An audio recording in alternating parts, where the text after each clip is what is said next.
Hello and welcome to the SPO Green Purchasing webinar. My name is Asia Yuri and I'm with the US EPA Region 9 in Honolulu, Hawaii. And I'm going to be speaking about green purchasing from the federal perspective. Next, John Chin from the State Energy Office will speak about the Lead by Example program here in Hawaii. And after him, Gail Suzuki-Jones from the State Energy Office will speak about green purchasing products and practices. Why purchasing? State and local governments spend approximately $1.5 trillion annually in goods and services. This is a huge amount of money, and it's significant because goods and services account for approximately 42% of U.S. greenhouse gas emissions. Fortunately, there are significant and relatively easy changes to make that organizations and individuals can do to reduce greenhouse gas emissions by improving how they spend their money.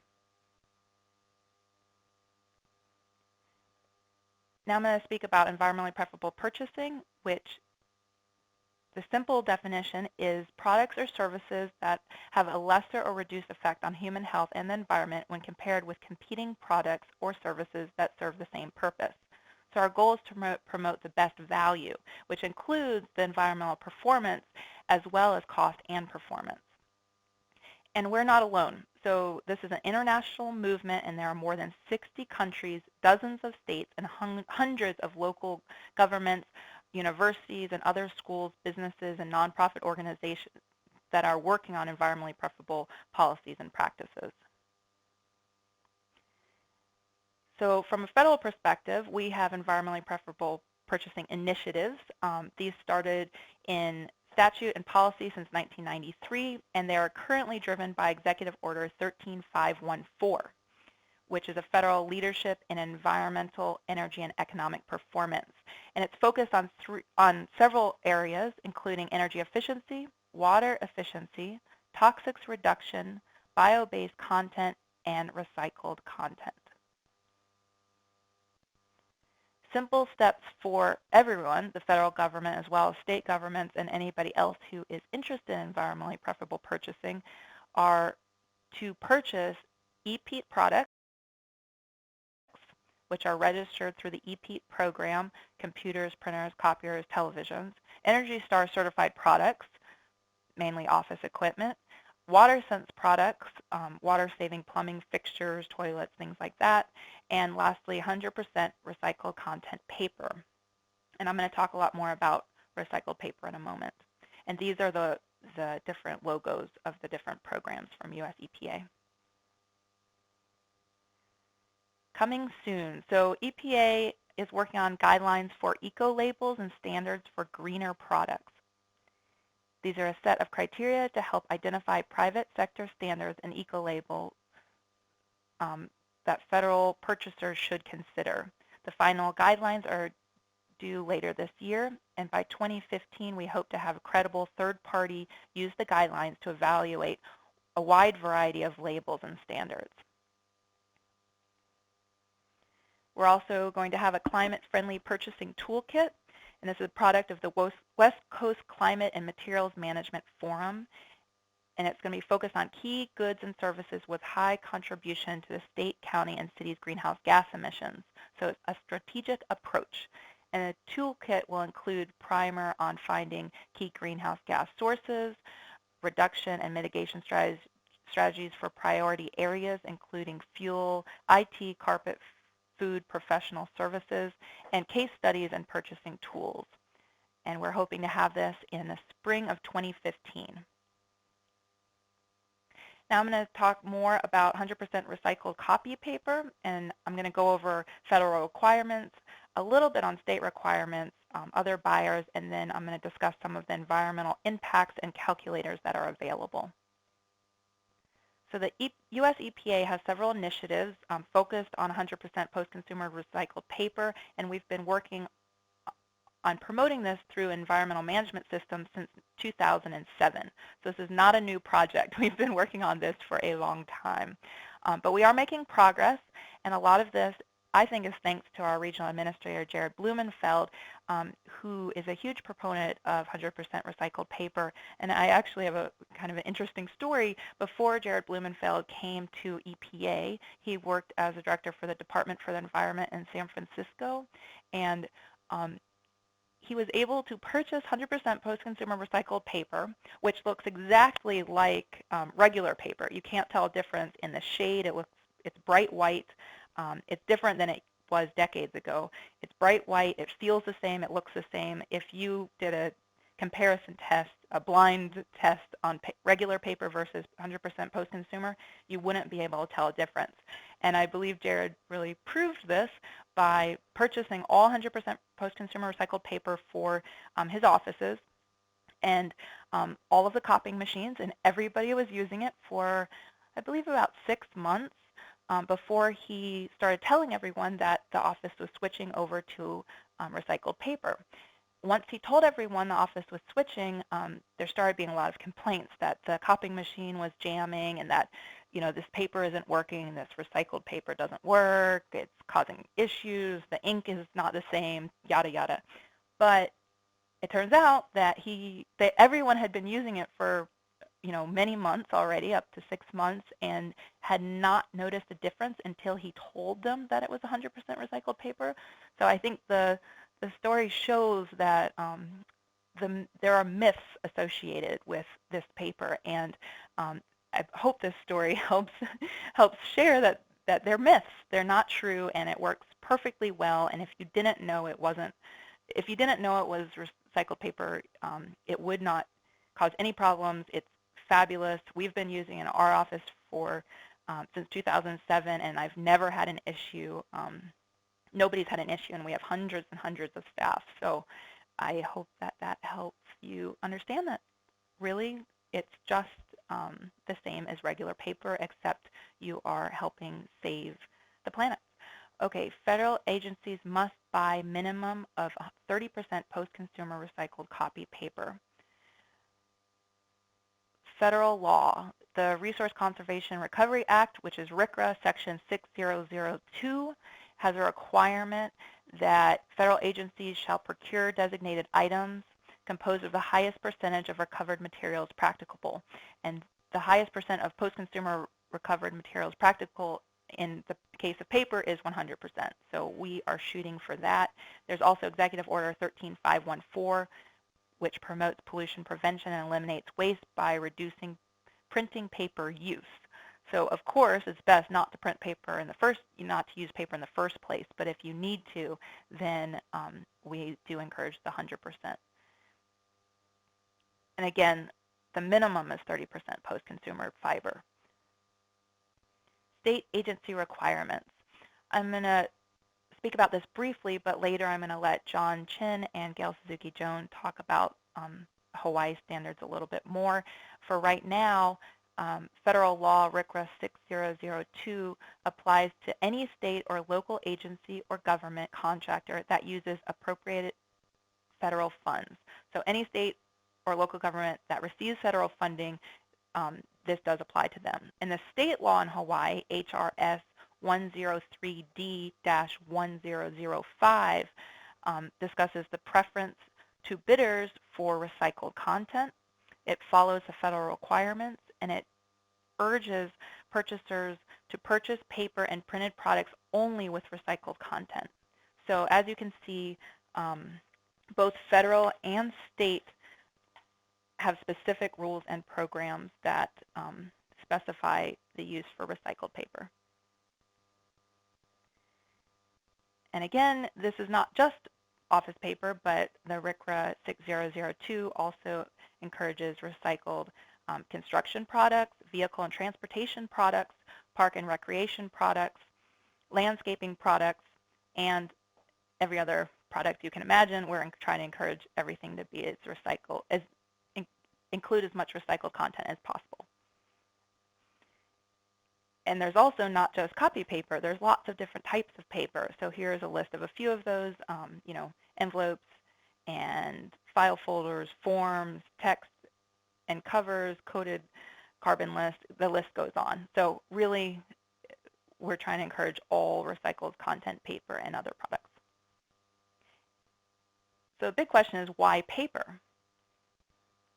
Materials management in the United States, this graph, or this pie chart rather, shows that paper accounts for 28% of the materials generated in the United States.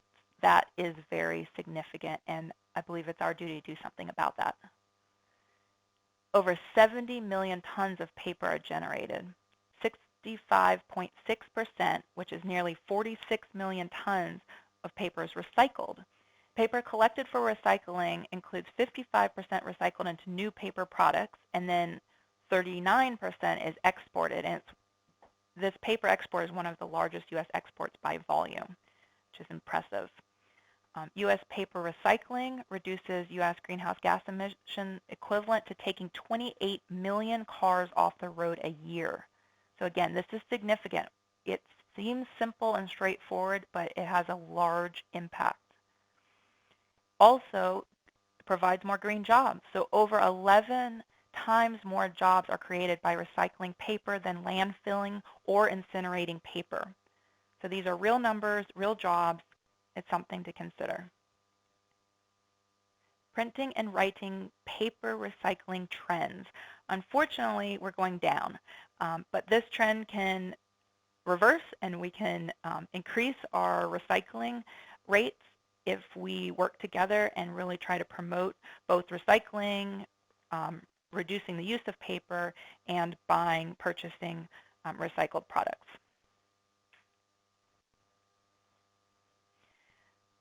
A lot of different federal agencies are purchasing 100% recycled paper. Here is a list of them. 100% recycled copy paper leaders. So Washington and New York State are both leaders. Seattle, San Francisco, Mill Valley, Berkeley, Los Angeles, Marin County. These are all in Region 9, by the way. And then we have lots of colleges and universities. Right now, we have one business that we know of, which is the Wyndham Waikiki, which is purchasing 100% recycled paper and actually doing this affordably by taking coupons to the Office Depot and getting a reduction in their price. So we're really excited that they're working on that. But it would be really great to add more businesses in Hawaii, more colleges and universities that are located here, and the more people more organizations in Hawaii that purchase 100% recycled paper, that increases the demand for it, and the price will go down. So we need, the cities, the counties, and the whole state as an agency to start purchasing 100% recycled paper, and then the price will go down and will be making a significant environmental impact. Recycled office paper. There are many different ways that recycled office paper contributes to environmental protection. Here is a list of different emissions that it reduces, including hazardous air pollutants, greenhouse gas emissions. It reduces particulate air emissions, solid waste, total energy consumption, and reduce suspended solids.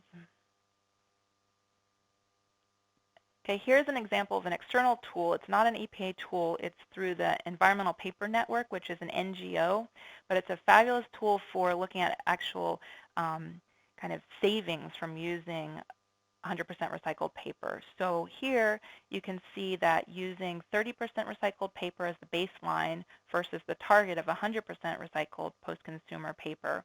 For example, the wood used. If you're only using 30% recycled, you have 261,000 tons of wood used. And if we move over and start using the 100%, 0 tons used. Net energy, same thing, it goes down. Greenhouse gas emissions are reduced, water consumption, solid waste. These are real numbers.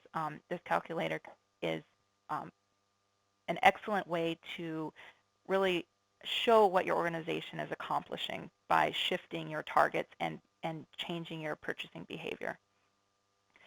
This is more examples: NOx, SOx, particulates, hazardous air pollutants. The list goes on. Environmental Paper Calculator 3.2 results. It also produces kind of these more anecdotal numbers that allow for lay people, anybody, well, including myself, to understand what does this mean. So the baseline paper used 261 tons of trees. So what does that equate to? The greenhouse gas emissions are reduced by, let's see, 498 million pounds of CO2 equivalent, and this is equivalent to approximately 45,000 cars per year. This is significant. EPA Region 9 results. So we've been tracking our savings from using 100% post-consumer recycled paper for 2012 and 2013, and our numbers are significant. We have, this is for all of Region 9, so not just EPA, but you can see in 2012 we had 315 tons of wood saved, and in 2013 we had 265 tons, which equals to 1,700 trees saved. So we are doing pretty well, and that's why we want you to join. And the more organizations we have joining and committing to purchasing 100% recycled paper, our savings are going to increase exponentially, and we're going to really make a substantial difference. Okay. Buying 100% recycled paper for state agencies. There is an opportunity that state agencies can start buying recycled content paper, and DAGs and the SPO, the State Procurement Office, has extended Contract 11-07 for another year and is working on updating the green specs. And it would be great if they were updating those to include 100% recycled paper. Right now, I believe it's 30%. But the agencies are able to use the vendor list currently to obtain paper that is at least 30% recycled, and hopefully in the future 100% post-consumer recycled paper will be available on your vendor list to make it easy for you to purchase that paper. Okay. John Chin from the State Energy Office is going to speak about the Lead by Example program. Hello, my name is John Chin. I'm with the Hawaii State Energy Office, and today as part of this webinar, I'm going to be talking about a program here within the state of Hawaii called the Lead by Example program, which has been going on since 2006, and there is a component of environmental purchasing involved with this program. But I first want to give an overview of what Lead by Example is. So as I mentioned, it was started in 2006. And when it was started, there were some working groups that were set up. So you can see here there was a leadership group, which was usually the department heads, a building energy use group, which tended to be facility managers, and then there was also an environmentally preferable purchasing group, which was the chief procurement officers in each of the departments. And then finally there was a transportation group, which oversaw the efficiency of fleets. As a note, ACEEE named the LBE program one of the top 5 state-led energy efficiency programs in 2010, which was a great honor for us. So one of the things that our office obviously focuses on is energy, since we're in the Hawaii State Energy Office, and we do track state agency utility consumption, and we have been doing this since the start of Lead by Example. So we use fiscal year 05 as our baseline year, and we've been tracking consumption each year. So these are the results of the tracking. And as you can see, energy use went up for the first few years under the program, but in 2008 we started to see a decline. In 2009 we had a very large decline in energy use, and a lot of that was a direct result of, well, it was necessity, since the price of oil went sky high and the price of electricity went sky high, and so we really needed to conserve. And since then we've maintained our consumption level at a level that is below the baseline year, and currently we are 4.8% below the baseline. So here is a look at consumption by agency, and you can see we call them the big 3 or 4, DOE, DOT airports, and DAGs, they all have large facilities, and therefore they have a higher consumption. But it doesn't mean that it's not important for the other agencies to cut back as well. But you can see from FY05 to FY13, 17 agencies were able to decrease their electricity consumption below the baseline year. So in general, the state is doing its part to reduce electricity use.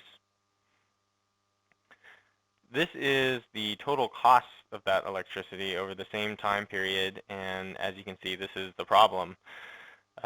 Since our baseline year of 2005, we're now paying double what we were paying in that year, despite using less electricity.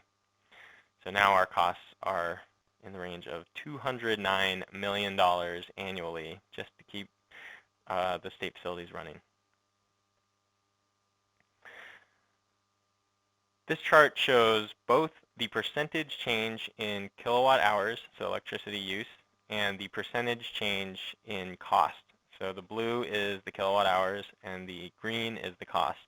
And this really shows the issue that we're having with energy use, since so many of the agencies have decreased their energy use over the years, but every single agency has seen a rise in the cost. You can find your agency here.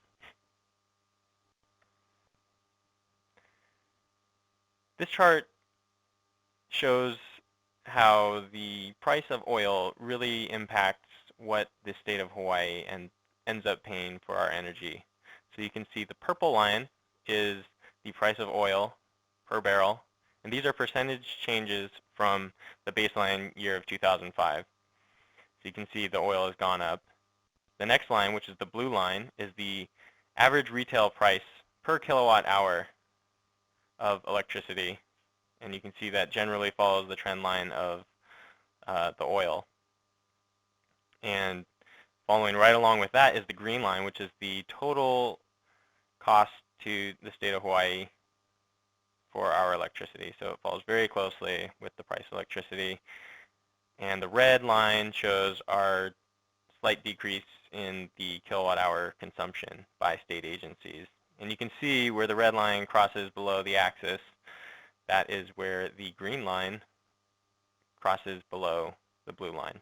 So it is shielding us from even higher costs. So this is a chart showing the savings that have been produced from energy efficiency within the state agencies. Even though we're not seeing real cost savings, we could be paying a lot more for our energy if we were still using energy at the same level as our baseline year. And so essentially the yellow in this chart is representative of the difference and the savings that we've created through energy efficiency, which is to the tune of about $10 million. So the next thing I wanted to do is go over the top 10 things that state agencies are doing to lead by example. There's been a lot of activity over the years, and it's very exciting. We wanted to make sure we recognize the agencies for doing great things. So before we get into that, I wanted to go over the lead by example statute. You can find it at HRS 196-9. On this slide, I've pulled out 6 and 7, which are the two pieces that I think pertain most closely to the purchasing piece, but there are others that have to do with energy efficiency, green buildings, fleet efficiency, as well as pollution prevention. So here are the two. One is to use a life cycle cost-benefit analysis to purchase energy-efficient equipment such as Energy Star products and use utility rebates where available to reduce purchase and installation costs. And then number 7, procure environmentally preferable products, including recycled and recycled content, bio-based, and other resource-efficient products and materials. So keep that in mind as we go through this top 10 list because it does touch on each of these areas. So the first is the adoption of EVs. Obviously, this is a very large purchase, but the agencies have been doing it.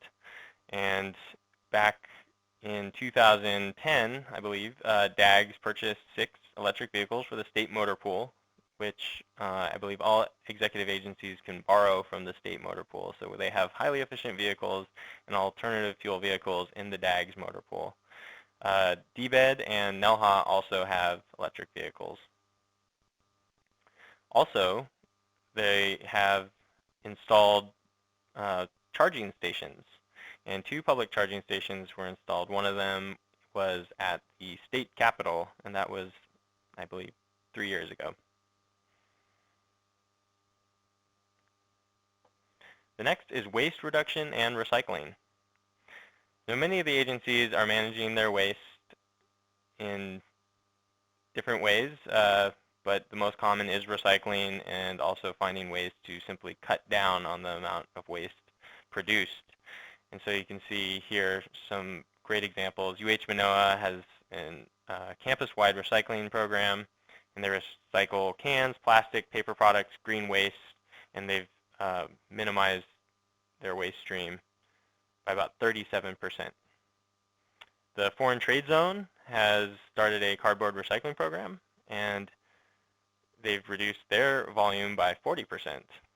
And then UH Hilo also has a recycling program, and they've estimated 132,000 cubic feet diverted from landfills. So this is a really important piece, especially for Hawaii where space is limited.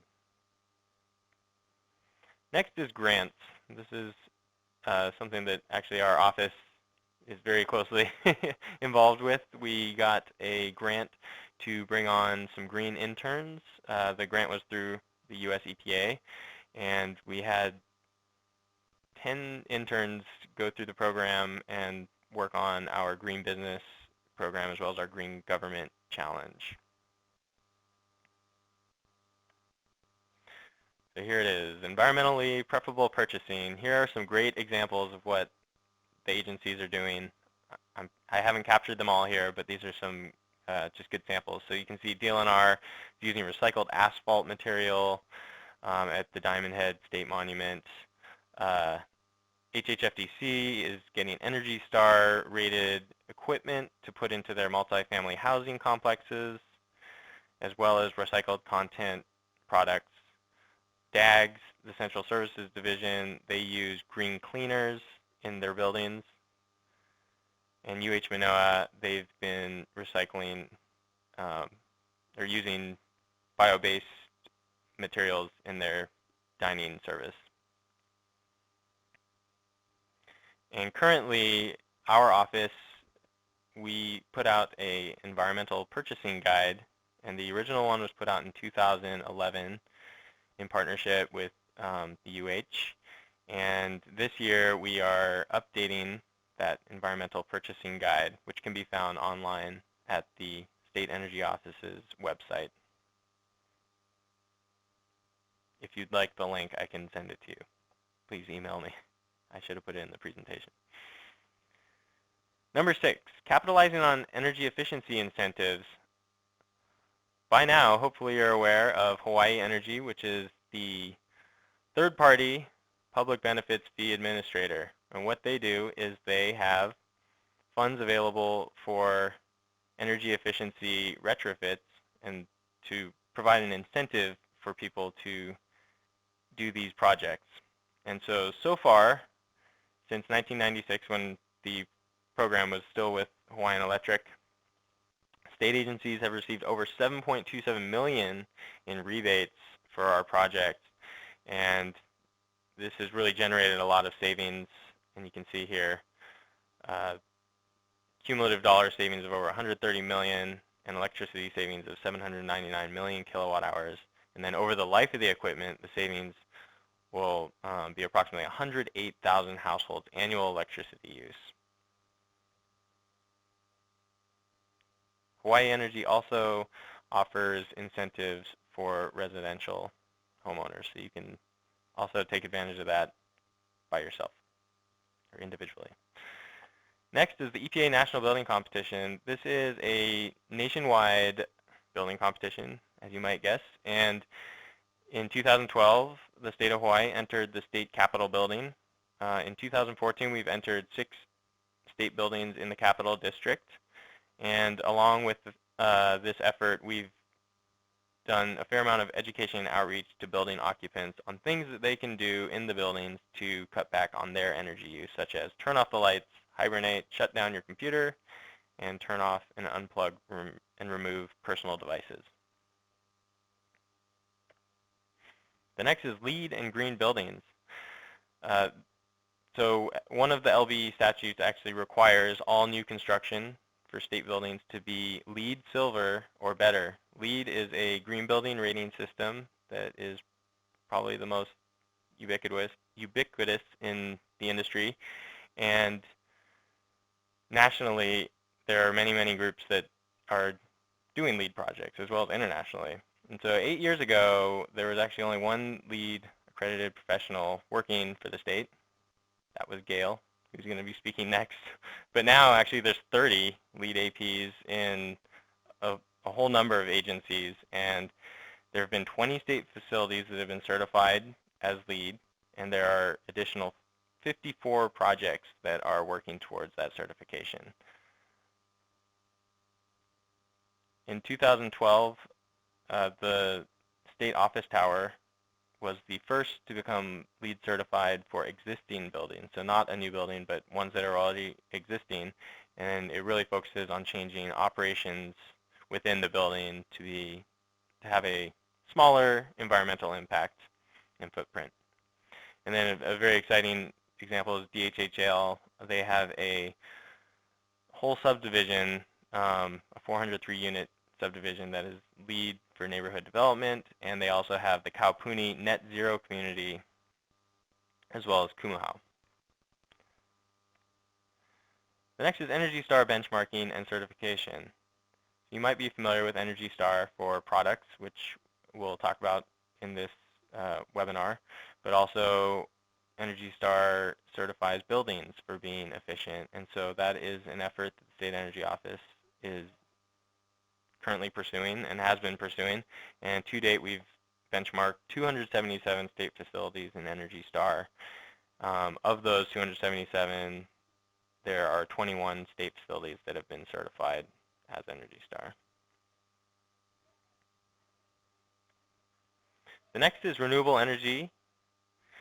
Everyone's familiar with solar and photovoltaic systems, I'm sure, as they've been popping up all over town, and Hawaii is the highest per capita installed in the country. And the state agencies have also been partaking in this activity, as you can see some of these examples here. Large projects. And finally, energy performance contracting. And so this is something that our office has really been promoting among the state agencies because it's a good way to get large energy efficiency projects for whole agencies. It's not the way they do it everywhere, but here in Hawaii, I think the scale of our agencies, it's perfect for a large full agency energy savings performance contract. So for 3 years running, we've been recognized nationally as the #1 state for performance contracting. We've invested over $320 million, and you can see that the cost savings over 20 years will be $897 million. These are some examples of the ESPC projects that have taken place recently. Just this last year, we signed, or the DOT signed a $150 million contract to do all of their airports, which is a huge, huge project, and it's going to generate a lot of savings. So the last thing I'll leave you with is that the Department of Health had done an EPP survey which tried to make tangible the impacts of state agencies purchasing environmentally preferable products. And so you can see the results here. They're a little bit dated since it's 2010, but I think that was the last time that they collected purchasing data from the agencies. Hopefully they'll be doing that again. But you can see that the products purchased in 2010 led to greenhouse gas savings equivalent to removing approximately 93 passenger vehicles from roadways for 1 year, and energy savings equivalent to conserving about 17,000 gallons of gasoline in a year. So really, the things that you can do in the purchasing arena can have a big effect. And that's it. If you have any questions, feel free to email me at the address provided. Thank you. Next will be Gail Suzuki-Jones, also from my office, and she'll be talking about some other initiatives in the state. Hello, I'm Gail Suzuki-Jones from the State Energy Office, and I'll be speaking about green purchasing in Hawaii, products and practices. So I'll be talking to you today about green purchasing products and practices in Hawaii, where to find some of these green products at the State Procurement Office and beyond, and what others are doing to go green. As you know, in Hawaii, we are very blessed with an abundance of natural resources. We have the sun and the wind. We have waves. We have a very mild climate. And living on islands, we have to consider our vulnerability as well as our opportunities to reduce energy and water consumption, to promote recycling and reuse, to prevent pollution and minimize waste and reduce emissions, and to promote healthy environmental practices. Here in Hawaii, it's also very important that we respect and restore, as well as preserve Hawaii's cultural and natural resources. And this is all about buying green. The goal, as Asia mentioned, was sustainability. Going green can mean meeting the needs of the present without compromising the ability of future generations to meet their needs.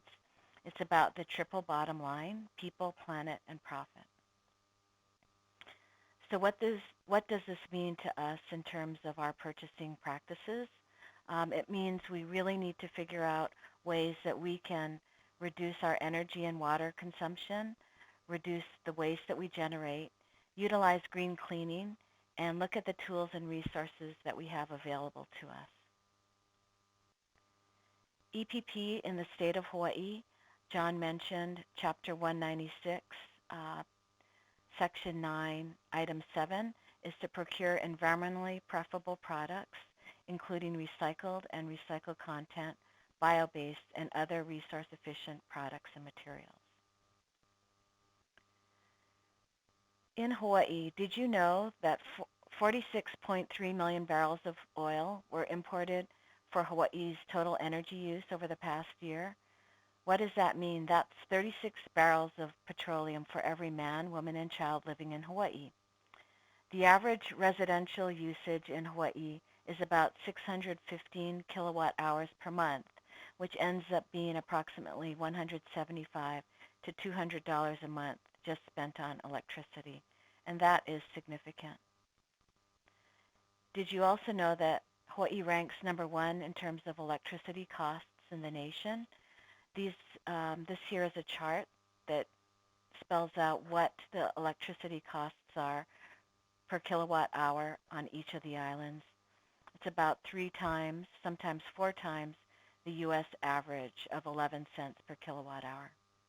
That's significant. So what can we do here as purchasers, both at home and at work? We can look at some of these industry-wide third-party certification programs, such as Energy Star, WaterSense, and Green Seal. John talked about the top 10 lead by example efforts. This is a list of the top 10 things that you can do both in your office and at home to minimize the energy you consume, the water that is also consumed, the amount of solid waste that is produced, as well as how to prevent pollution.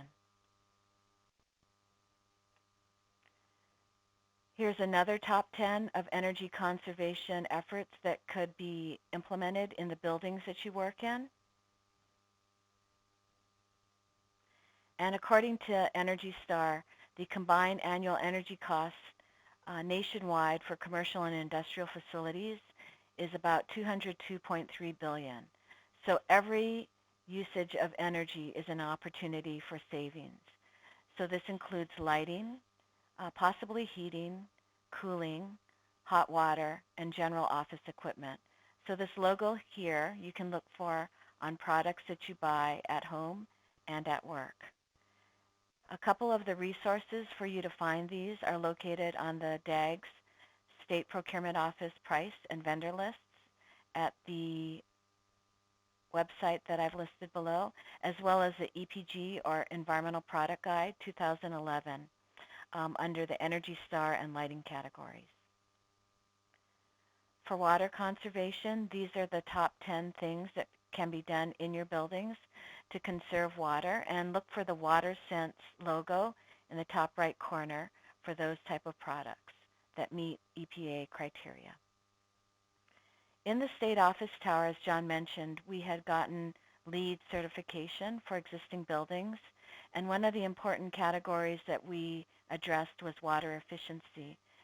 We were able to achieve about a 37% water use reduction through the use of ultra-low flush toilets, and then low heat activated faucet fixtures. This saved an estimated 36,270 gallons per year, and all of this equipment was installed by DAG Central Services Division. The County of Maui Water Resource and Planning Division is also a great example of how you can save water and energy.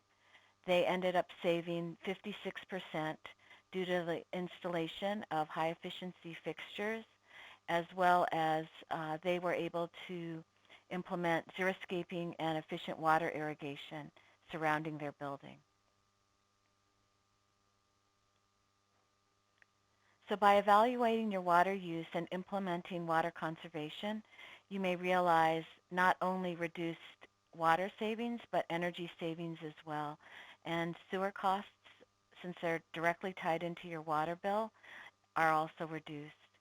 The EPA WaterSense program, as seen in that logo on the bottom right corner, is a great resource for some of these products, as well as the Environmental Product Guide 2011. In terms of waste reduction, there's a lot that can be done with recycling. Both Asia and John mentioned some great efforts that are implemented at the federal and state level, and we can always do more in terms of recycling and composting. In the state office tower, as part of the LEED existing buildings certification, we went through a waste audit of 1 day's worth of our trash and recycling, and we utilized some of our green interns to help us in that project. We were able to really find out a lot about what was generated in our building, and it wasn't necessarily the most entertaining event or entertaining process, but it definitely taught us a lot about our building occupants, and what we can look at in terms of recycling and composting in the future.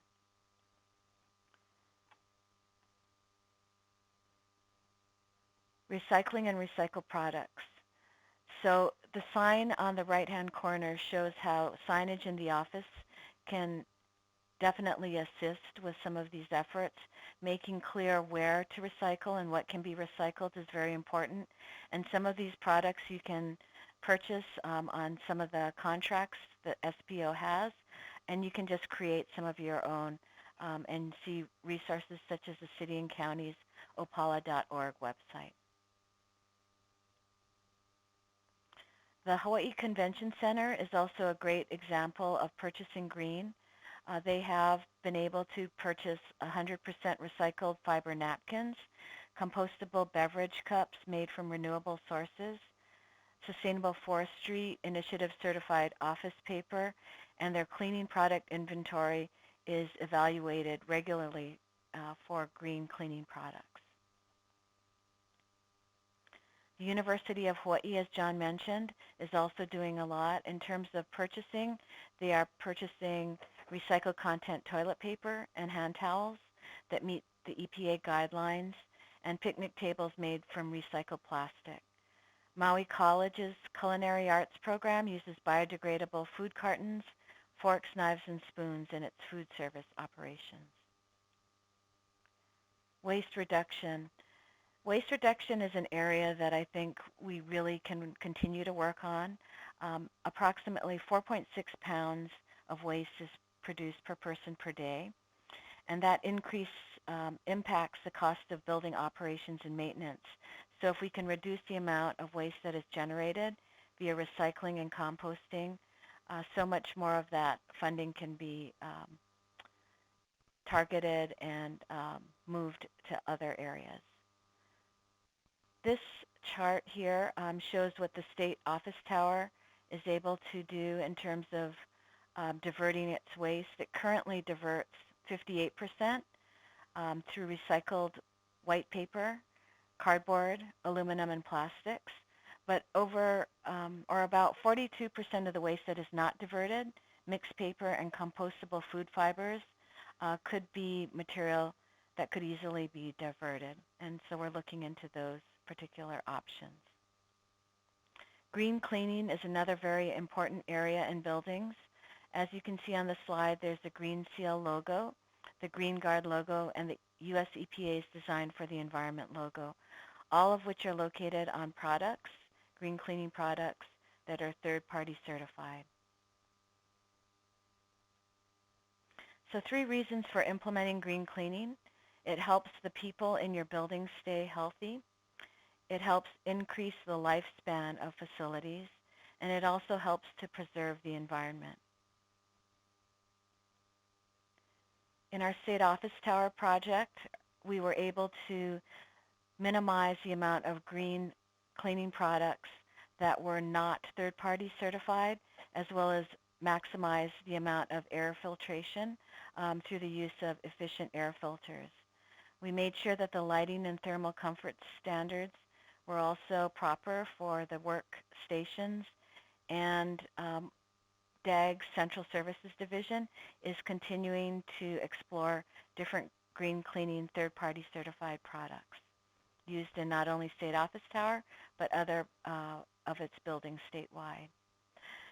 This slide illustrates how many different green type logos can be found on products. What one must be very careful and cautious about is to make sure that that third-party verification system is legitimate, so do your research. There are a number of different resources that are available to state, federal, and county agencies, as well as private sector.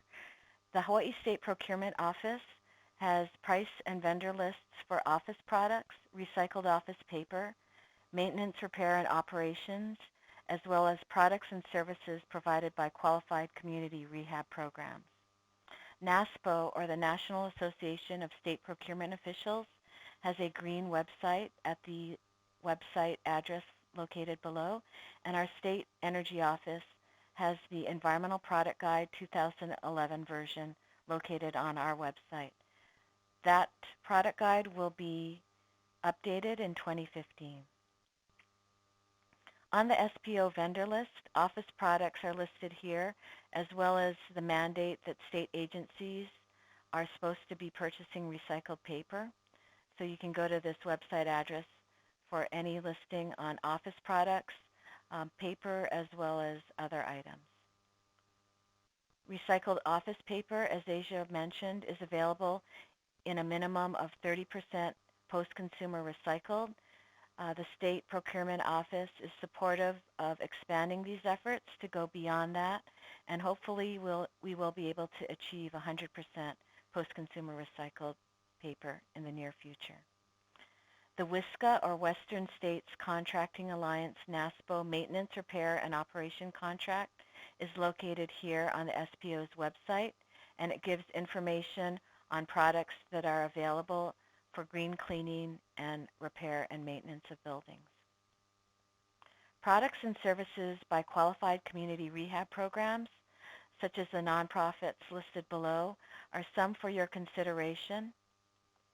They provide the following services: document destruction, shredder, and recycling, as well as food service and assembly office services. Use of these local nonprofit organizations can be very beneficial not only to the state agencies, but to the nonprofits and the community organizations in Hawaii.